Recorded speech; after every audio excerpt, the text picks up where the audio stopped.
So this is the new LG Cinebeam S. This is an ultra short throw projector. It's 4K capable. And I don't know if you guys recall, but I've been looking at Cinebeam products for a while, including all those cool little portable projectors. But what's nice about a short throw is we don't need like a lot of space to get a really big image. So this thing will project up to 100 inches. So even if you're in a small environment, you can still experience a large image. And you're still getting it in a package that is supremely portable. Like, look at this little thing. Extremely modern and cube-like. You can see our short throw projection surface over here. We have a power button and a fan and a grill to allow for a lot of air to pass through. Here you can see our speaker unit. So we're gonna get audio from the device as well. You can see the quarter thread on the bottom if we wanna put it on a tripod mount. We've also got a couple of USB inputs and a full-size HDMI. So you can use the built-in streaming services, or you can supply your own video signal game console. Comes with these little feet, little rubber corner protectors, USB-C power brick with an extension power cable, and here is your remote. We have dedicated buttons for Netflix, Disney Plus, Sling, Prime Video, and LG channels. A directional pad in the center, volume controls. It's a slim style remote, and let's activate the battery.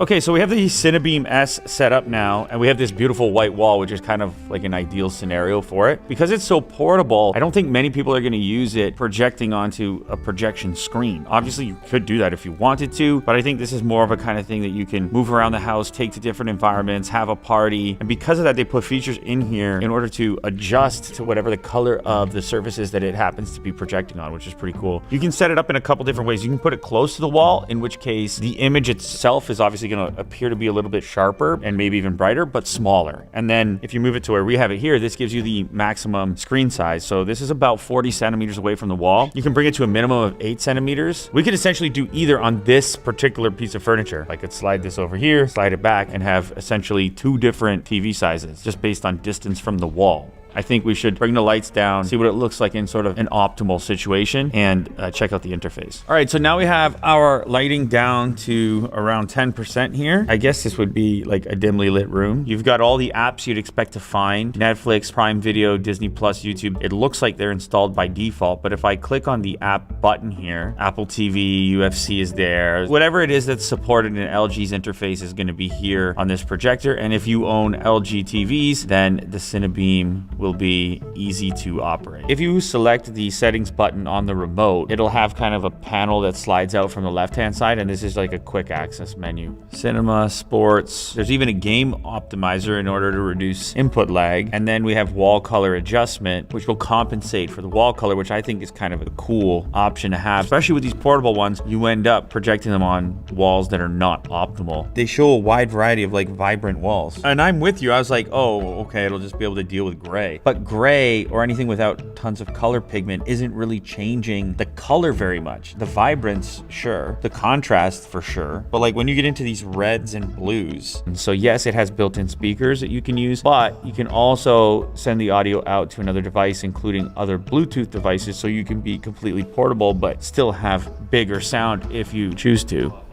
Man, it's just more fun watching a bigger image. It's just more fun.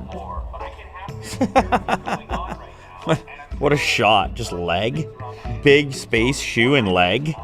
There's an installation wizard, which makes it easy to set up. These things have gotten so much better in that regard as far as basically just point, shoot, and you've got a beautiful image. So during the setup, you've also got options for screen scaling and shifting. If you happen to have obstructions on the wall, fireplace, or other artwork, you can shift your image around that obstruction so that you can leave it where it is and just sort of move the projection space around it. I mean, the image looks better when you get out of the interface and just get into a video. It definitely looks even better. I don't know how it looks on your camera, but it looks good to me. So like, I would say for this environment, as dimly lit as it is, we have a totally like usable projector.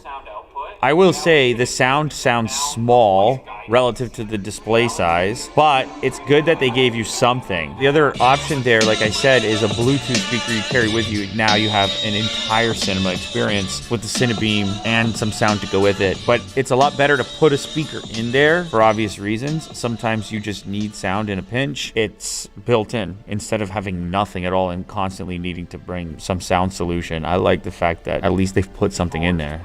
I'm gonna take it up a notch and kill the lights completely now. I wanna see what that looks like. Ooh.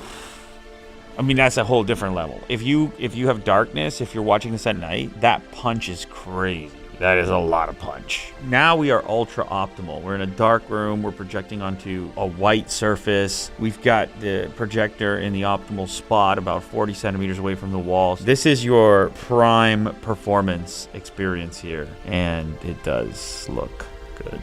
Yeah, so with these smart devices like this, I mean, most of the time for me, I'm just using the built-in apps. But if you're with other people and they want to show you something via AirPlay, like maybe their own content, videos they shot, you can do that. So AirPlay is there as well. And then obviously the versatility of the HDMI port gives you the game console as well. You could possibly integrate this with some kind of desk setup. So like you can imagine my desk was there and I had a monitor, a computer monitor on it, had this to the side. Like that's the whole thing, small spaces. Ultra short throw goes so well with small spaces. Just because you have a small space doesn't mean you can't have a big display. That's what you get here.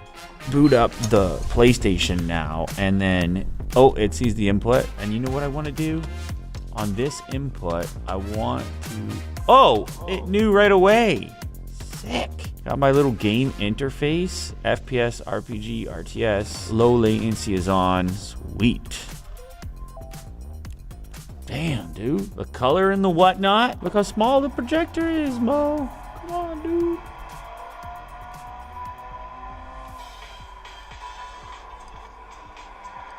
You hear that music, Mo? It's the sound of victory. I have been sitting here thinking about this. Now, obviously, if you guys recall, I was playing with the original Cinebeam, and that was a little guy with beautiful industrial design. You gotta go watch it because it's very cool the way they put the whole thing together, but it's a medium throw. And now I'm thinking that maybe the ultimate portable projector is a short throw or ultra short throw and not a medium throw because it's more flexible. I can be right up against the wall and I don't need to worry about the scale of the room or whether or not I have a good place to place something at the right height or whatever. I just don't even need to think about that. There is obviously a difference when it comes to sound because now the sound has gotten further away from you as well, but connect a Bluetooth speaker and then you're gonna get the real punch anyways. So it's kind of wild that you're getting that level of 4K and that scale and that distance from the wall in something that tiny. It's one of the better things about 2025, honestly. There's something I just like about the aesthetic of like the projected image compared to a TV, like that sort of matte attribute to it. And it's probably somewhat nostalgic just because I grew up in movie theaters, but everything feels special when it has that large scale matte appearance with no glare, no reflection. It like somehow seems more significant that way, like more of a presentation than the TV, which was always where trashier things were. You know what I mean?